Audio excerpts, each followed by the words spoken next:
As you've been reading through the book, especially the chapter for this week, you may have noticed that the different types of speech, there are many different types of speeches, and depending on the speeches, there are different organizational structures that you can use.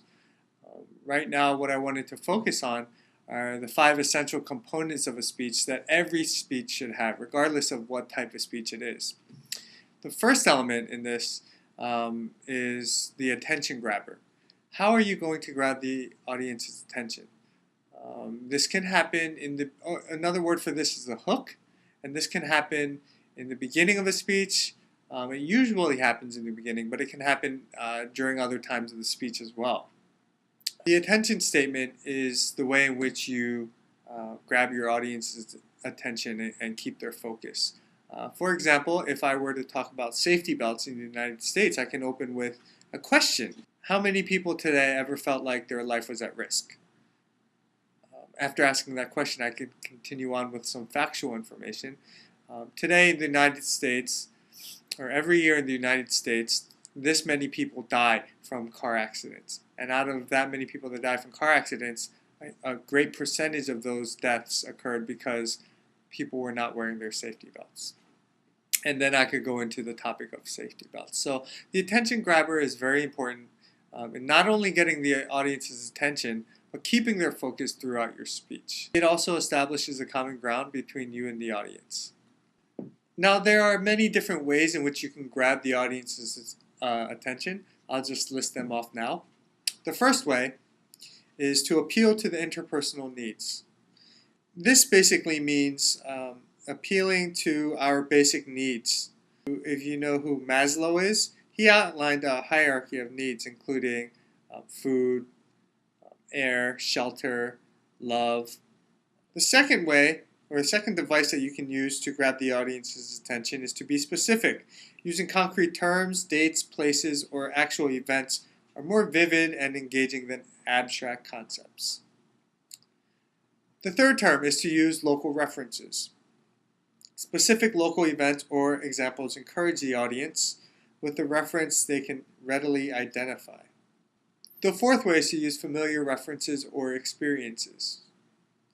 The audience may share common experiences and familiar references, and you can draw on this to create common ground and gain attention. A fifth device that you can use is to use unusual images or facts. The unfamiliar can also be used to gain attention, using surprise to relate to your topic. The sixth device is to create a sense of suspense.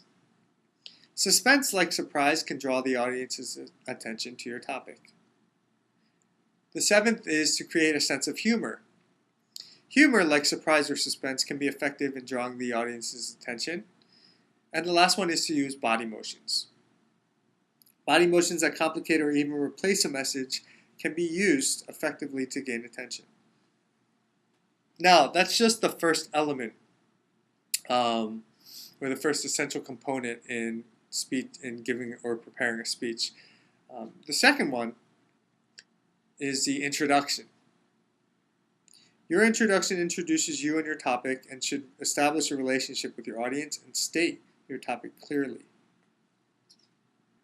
The third essential component is the body of the speech. As you leave your introduction, you'll move into the body of your speech. In this part of the speech, you'll naturally turn to one of the different organizational structures. You'll need to decide which structure or combination of structures to use and plan for them in your attention statement and introduction. The fourth element is a conclusion. In the conclusion, you should summarize the main points from your speech and list any or all important details. Now, you want to remember, you don't want to make this just a boring list, but you want the audience to feel a sense of closure as you're finishing your speech. After giving the conclusion, if you've given an effective conclusion, this should lead to the residual message.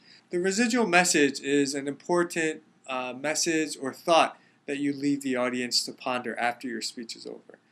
Any effective speech with a good residual message leaves the audience thinking about the message for several moments after you're done speaking.